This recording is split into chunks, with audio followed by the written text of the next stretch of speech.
Hello everyone and welcome back to Studio 305. I'm Brent O'Leary. I hope you guys had a great 4-day weekend. I'm Landon Brown. And I'm Holly Lane, and I'm here with Cassie with an interview later. Your KNET News starts now.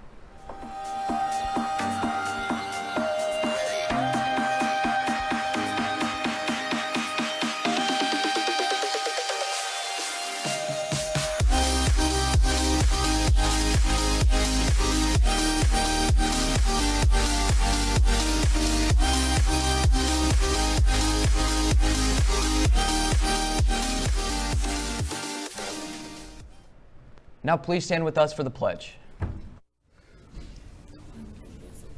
I pledge allegiance to the flag of the United States of America and to the republic for which it stands, one nation, under God, indivisible, with liberty and justice for all.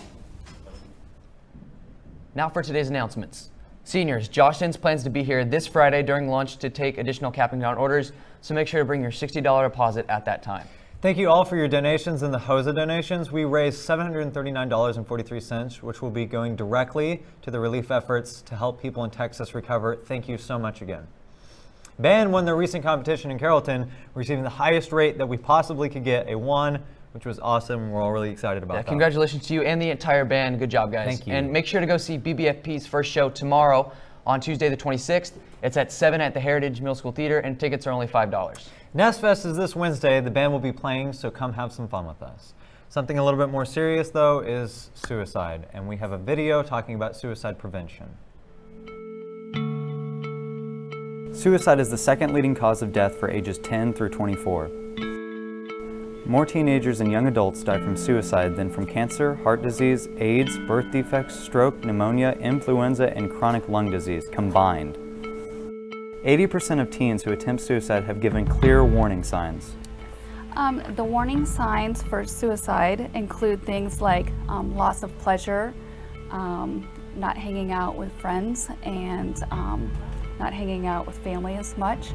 Sometimes it might be just a feeling of worthlessness, diminished ability to concentrate, or even just thoughts of suicide, or talking about suicide, or writing about death and things like that are some of the main warning signs that we see. Some of the triggers that can be caused for suicidal ideation include if they've lost a loved one, especially if they lost a loved one due to suicide. We also have any recent crisis or trauma that they've gone to and they just feel overwhelmed with that crisis or trauma. And then as well as just feelings of hopelessness, like there's no reason to really be here anymore. We actually look at telling other students to make sure you report it. Tell a trusted adult.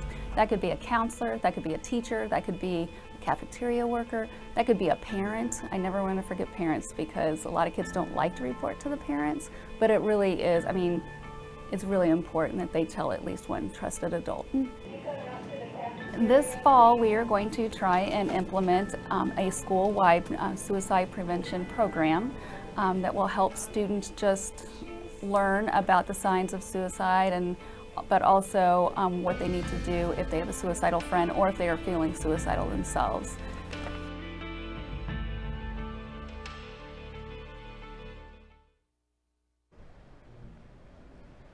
Thank you for that video. And if you're having any of these thoughts, please go talk to the counselor. They're really good with that stuff, and they help us out a lot. Yeah, Hallie has an interview now with BBFP, a comedy group. We're gonna go to that. Hi guys, so I'm here with Cassie from BBFP, and we're going to be talking about their upcoming show. So tell me about what BBFP is. BBFP is Liberty North's improv troupe. We audition people at the end of each year. This upcoming show is actually the newbies' first show this year, so that's kind of exciting. We just do improv once a month, every Wednesday night or Tuesday night. So what are your shows like? They're really high energy, lots of laughter. Obviously, the bigger the crowd, the more fun it is for everyone. We try to have as much audience participation as possible. We get suggestions from the audience. Sometimes we even have volunteers come up on stage. So what is your upcoming show like, even though we have this? Go more in depth. Our upcoming show is wedding themed. We try and have a new theme for every show, just kind of keep it new and keep it fresh. The kind of story behind this is all The bride and the groom have not shown up for the wedding yet, so the groomsmen and the bridesmaids are just kind of doing improv in the meantime until they show up. All right, thank you so much. Now to sports.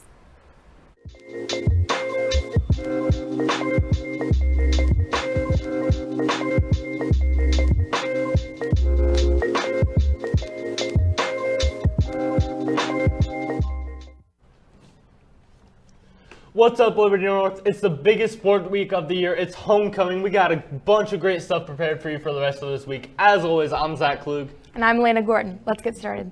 Last Friday, varsity football came away with its first home win, 52-14. Great job, guys. Yeah, it was a great game. They played Park Hill South. I can't wait for the rest of for this week and the rest of the season. Saturday, volleyball played at Liberty Tournament and took home third place. Great job, ladies. Great job, girls. Varsity tennis starts their postseason night at Bennett Park, so go out and make sure to support them. How about them Chiefs? They had a 24-10 victory yesterday over the LA Chargers. It was a great game. Kareem Hunt had 17 carries and 172 yards along with 1 touchdown. This man is on fire. He's going to have a great rest of the rookie season. Oh, yeah. Now let's head over to Garrett with some NFL news. What's up, Liberty North? There was a big week in the NFL, including 8 teams picking up their first loss of the season. The only teams still undefeated are our very own Kansas City Chiefs and the reigning NFC champion Atlanta Falcons. The Falcons won on a very controversial ending. With 12 seconds left, Matthew Stafford threw a quick slant route to Golden Tate. In real time, it looked like a sure touchdown that the Lions were going to win with 8 seconds left. But after the officials reviewed the play, Tate was touchdown at the half-yard line. And since the clock stopped when it should have kept running, by rule, there's a 10-second runoff, causing the end of the game. As you can tell, it is somewhat a strange and unfair rule to the Lions. This will most likely come up when discussing rule changes for next season. The Chiefs, though, remained undefeated by defeating the Chargers in a pretty ugly game, as Phillip Rivers threw 3 picks and the Chiefs only led by 7 until late in the game when Kareem Hunt ran for another touchdown, this one from 69 yards away. Hopefully, Hunt keeps up his impressive start and our Chiefs remain undefeated. Now back to Zach and Elena. Thanks, Garrett. This has been North Nation Sports. I'm Zach Klug. And I'm Lana Gordon. Now back to the front. Well, that's it for us. We'll be back in 2 weeks here again, so Until then, we'll catch you on the north side.